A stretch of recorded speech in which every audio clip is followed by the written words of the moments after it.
नमस्कार दोस्तों। बॉलीवुड में आज काम करने वाले कलाकारों को स्टार कह के बुलाया जाता है, लेकिन एक वक्त ऐसा था जब इसी काम को दुनिया का सबसे नीच काम समझा जाता था। पहले के ज़माने में यानी 1970-80 से पहले पहले फिल्मों में काम करना अच्छा नहीं माना जाता था। 1920, 30, 40 के दशक में तो लोग अपनी लड़कियों को तवायफ या वेश्या बनाने के लिए एग्री हो जाते थे, लेकिन फिल्मों में काम कराने को नहीं। ऐसे बहुत सारे उदाहरण हैं जब वेश्याओं ने अपने बच्चों को फिल्मों में आने को साफ मना कर दिया था। वेश्याएं चाहती थी कि उनकी बेटी वेश्या बने, लेकिन फिल्मों में काम ना करे, क्योंकि फिल्मों में जाना एक नीच काम समझा जाता था। मैंने आपको संजय दत्त और रणबीर कपूर की नानी की कहानी बताई थी, जिसमें मैंने बताया था कि कैसे वो तवायफे थी और अपनी उसी ज़िंदगी को सबसे बेहतर मानती थी। आज की कहानी भी पुरानी फिल्मों की मशहूर एक्ट्रेस से जुड़ी है। ये एक्ट्रेस है सायरा बानो, दिलीप कुमार की पत्नी सायरा बानो। सायरा बानो की नानी एक तवायफ थी। सायरा बानो की माँ नसीम बानो हिंदी फिल्मों की एक्ट्रेस थी, लेकिन नसीम बानो की माँ, जिनका नाम था शमशाद बेगम उर्फ छमिया बाई, वो एक तवायफ थी और दिल्ली में अपना उनका एक कोठा था। उनके कोठे का नाम इतना ज़्यादा फेमस था कि वहाँ पर बड़े बड़े अंग्रेज़ अफसर भी अपना दिल बहलाने के लिए आते रहते थे। ये कहानी है आज से लगभग 125 साल पहले की। मैं जो कहानी आपको बताने जा रहा हूँ ये एक किताब पर आधारित है। किताब का नाम है दिल्ली टू हसनपुर एक यात्रा। इसे लिखा है नौशाद अली ने। इस किताब में 3 पीढ़ियों के बारे में बताया गया है। पहली पीढ़ी है शमशाद बेगम उर्फ छमिया बाई की, फिर उसकी बेटी नसीम बानो जो फिल्मों में एक्ट्रेस बनी, और उसके बाद सायरा बानो जो फिल्म एक्ट्रेस के साथ में दिलीप कुमार जैसे बड़े एक्टर की वाइफ भी थी। ये कहानी शुरू होती है 1890 के दशक में।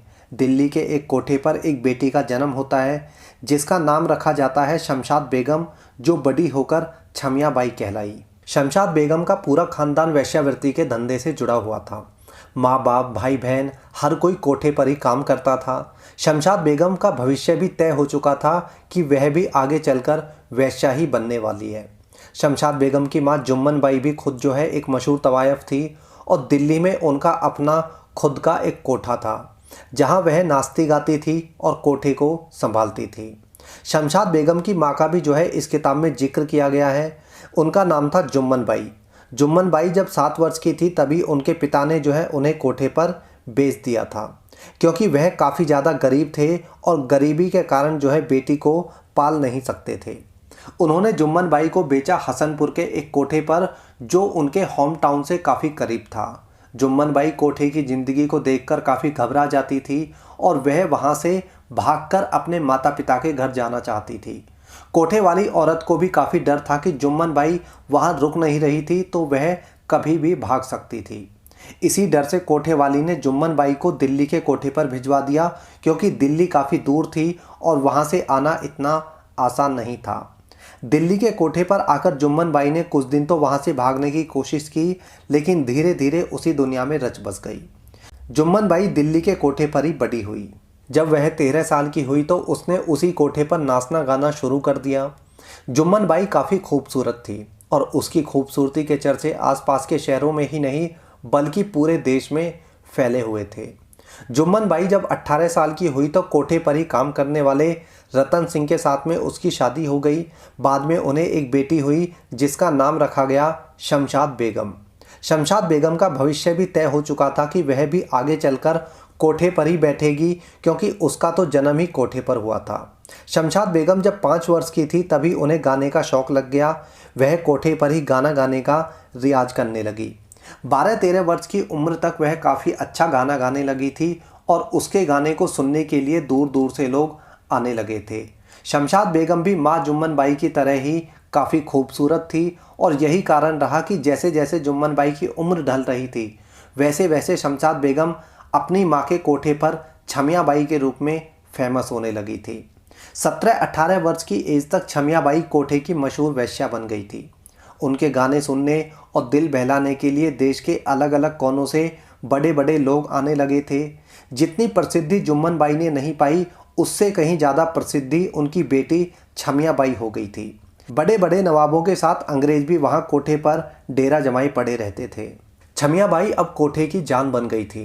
उस पर पैसों की बरसात हो रही थी, लेकिन दूसरी तरफ छमिया का मन जो है अब कोठे की ज़िंदगी से ऊबने लगा था।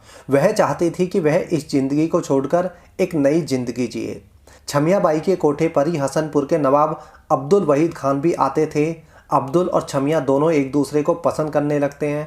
अब्दुल वहीद खान चाहते थे कि छमिया बाई सिर्फ उन्हीं के लिए गाना गाए और उन्हीं का दिल बहलाए और उन्हीं के लिए कोठा चलाए।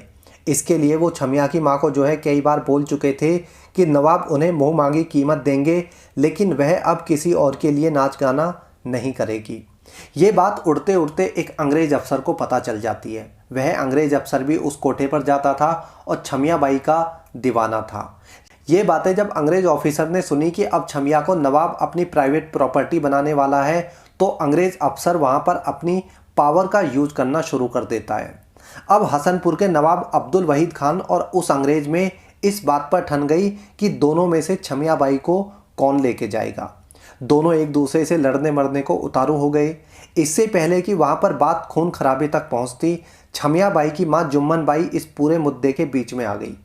जुम्मन बाई ने वहाँ ऐसा काम किया जिसका शायद किसी को यकीन ही नहीं था। जुम्मन बाई ने ऐलान कर दिया कि जो भी छमिया बाई को खरीदेगा, छमिया बाई फिर हमेशा के लिए उसकी। अब वहाँ पर फिर से जो है महफिल सजाई गई और ऐलान कर दिया गया कि इस डेट को छमिया बाई की बोली लगेगी। जो भी नवाब, रईस या अंग्रेज चाहता है तो उसकी बोली लगा सकता है। फाइनली वह दिन आता है जब बोली लगती है। बोली लगनी शुरू होती है। कई रईस और नवाब उस बोली में शामिल होते हैं।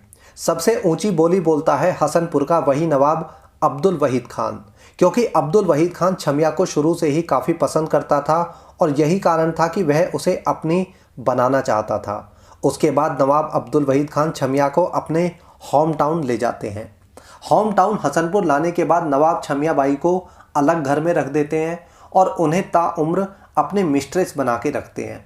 नवाब अब्दुल वहीद खान की पहले ही एक वाइफ थी। यही कारण था कि छमिया को उन्होंने जो है अपने दूसरे घर में रखा था। कुछ समय के बाद साल 1916 को नवाब अब्दुल वहीद खान और छमिया बाई के एक बेटी होती है जिसका नाम रखा जाता है रोशन आरा बेगम, जो आगे चलकर फिल्म एक्ट्रेस बनी और नसीम बानो के नाम से फेमस हुई। नसीम बानो की बेटी का नाम ही सायरा बानो है। रोशन आरा बेगम उर्फ नसीम बानो भले ही एक नाजायज संतान थी, लेकिन नवाब ने उनकी परवरिश अपने बच्चों की जैसी की थी। छमिया बाई चाहती थी कि उनकी बेटी नसीम बानो बड़ी होकर एक अच्छी डॉक्टर बने, लेकिन नसीम बानो फिल्म एक्ट्रेस सुलोचना की बहुत बड़ी फ़ैन थी, जो उस ज़माने की एक बहुत बड़ी एक्ट्रेस थी और वह भी जो है उन्हीं की तरह बड़ी होकर एक्ट्रेस बनना चाहती थी। नसीम बानो एक बार अपनी माँ के साथ में मुंबई गई हुई थी। वहाँ उन्होंने फ़िल्म की शूटिंग देखने की इच्छा जाहिर की। फिल्म की शूटिंग देखते समय फिल्म डायरेक्टर सोहराब मोदी ने नसीम बानो को अपनी नई फिल्म का ऑफ़र दे दिया, लेकिन छमिया बाई अपनी बेटी के फिल्मों में काम करने को लेकर सख्त खिलाफ थी। छमिया बाई ने साफ शब्दों में कह दिया कि वह अपनी बेटी को तवाइफ बना देगी, लेकिन फिल्म एक्ट्रेस नहीं। अपनी माँ के द्वारा फिल्म में काम करने की अनुमति ना देने पर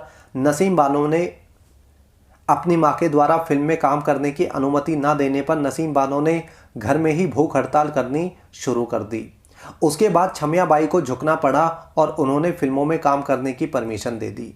इसके बाद नसीम बानो ने जब फिल्म में काम किया तो उसे उसके स्कूल से 11th क्लास से बाहर कर दिया गया।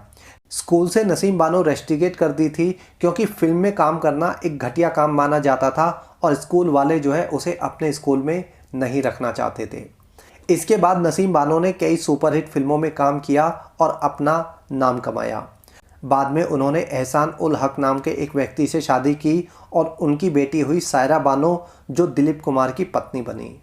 ये थी कहानी सायरा बानो की नानी की कि कैसे उन्होंने अपने जीवन की शुरुआत एक वेश्या और तवायफ से की और बाद में एक नवाब की रखेल के रूप में अपना सारा जीवन काटा। लेकिन उस तवायफ और रखेल की बेटी ने फिल्म एक्ट्रेस बन के वो सारा दाग ही धो दिया। ये एक दो एक्टर एक्ट्रेस के पूर्वजों की कहानी नहीं है दोस्तों। 1970-80 से पहले के ज़्यादातर कलाकारों के दादा दादी, नाना नानी सब तवायफों और वेश्याओं के ख़ानदान से ही आते थे। इसे अगर आप डिटेल में पढ़ना चाहते हैं तो नौशाद अली की किताब दिल्ली टू हसनपुर एक यात्रा में पढ़ सकते हैं। आज हम जिन कलाकारों को स्टार कह के बुलाते हैं, उन्हें किसी ज़माने में वेश्याओं और कोठे वालों से भी गया गुजरा माना जाता था। सायरा बानो की नानी की कहानी के बारे में आपकी क्या राय है, ज़रूर बताना। इस वीडियो में इतना ही। जय हिंद।